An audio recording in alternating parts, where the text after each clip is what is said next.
Welcome to the 34th video in our series about Unix tools. In the last video, we ran out of time trying to implement a bulk rename using find and xargs.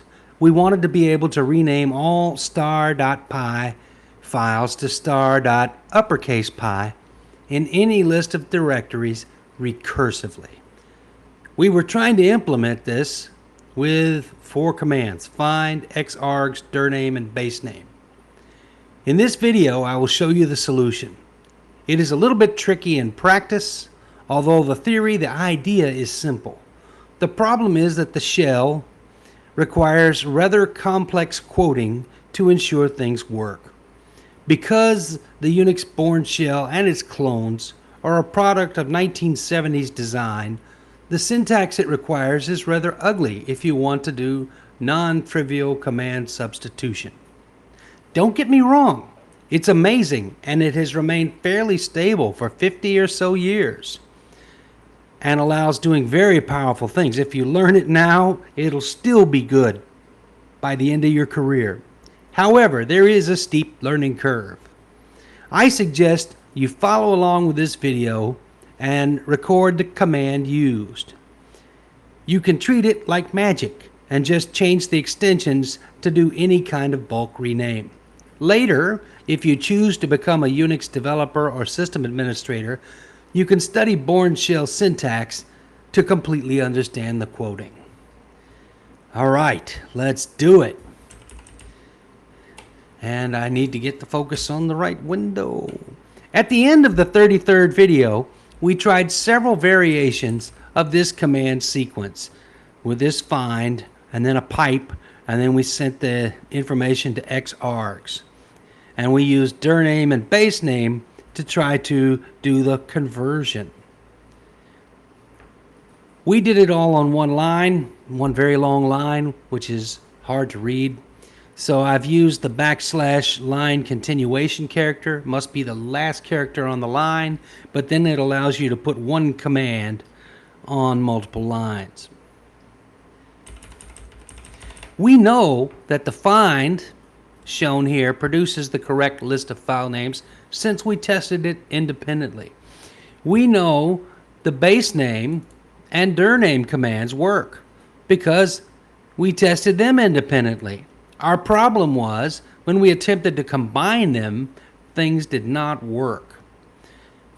So I promised you I'd show you the solution, and I am going to do that now.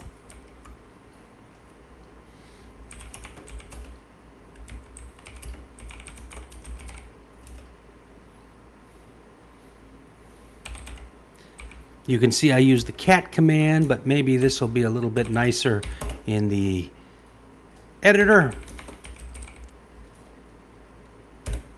This is the solution. I've actually written a shell script, so it was easier for me to edit and run the command.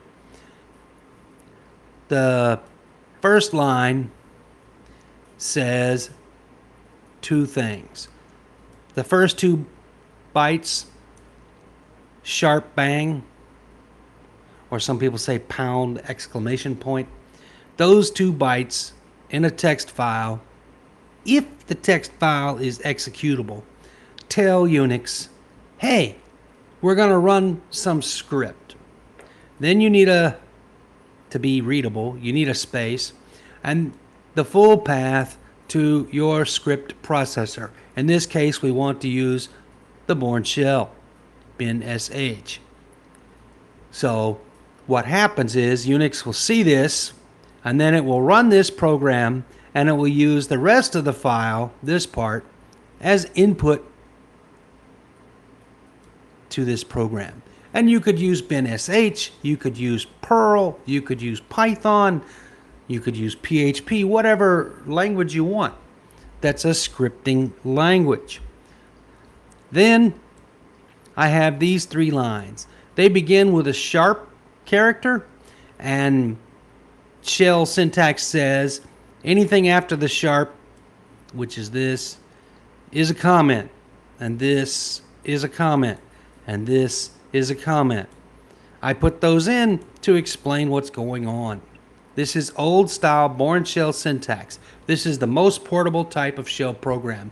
It will run on any computer that's running Unix since 1980 anyway. So it's going to work on HPUX, it's going to work on Solaris, it's going to work on Red Hat Enterprise Linux or OpenSUSE. All of those are based on really antique code. Or if you run something more modern, like Alpine or Ubuntu, it's going to work. So here is our find. It looks a little bit different, and I'll explain why in a minute, but mostly I want to introduce you to this. I'm using these / line continuation characters, and it must be the last character on the line, and you can't really see that here, but trust me.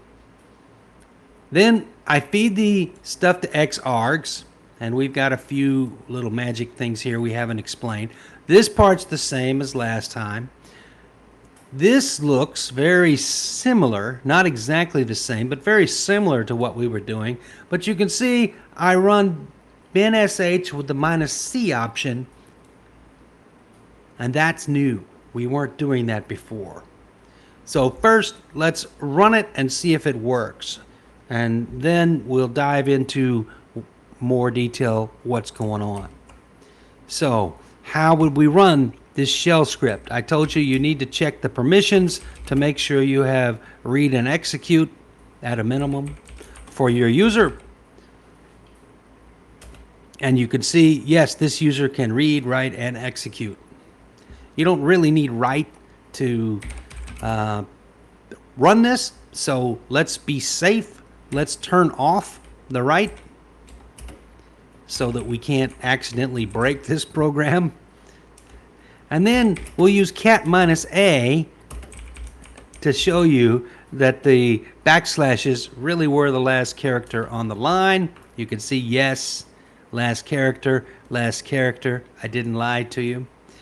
Okay, let's just type in sol5sh and see what is output. And you can see it looks pretty good. I've used an echo here, so we don't really do the move. We just show what we would do because we're still testing. So this says move this this path to this path. And when you do an MV with no options and you use a simple file on both ends, it's a rename. And you can see it found these files in stuff, and it found a file in Friday old, and then in the Python directory of that. And if we just type our find by itself without all these other things,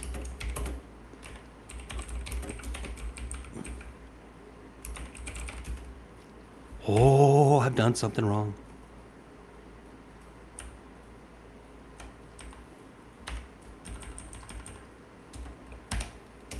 If we type our find correctly, those are the same files that we're trying to rename.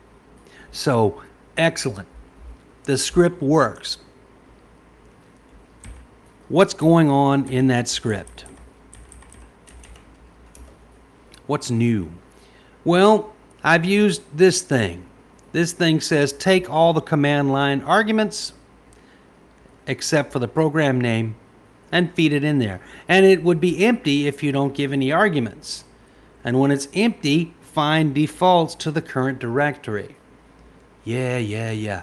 Let's try giving a parameter.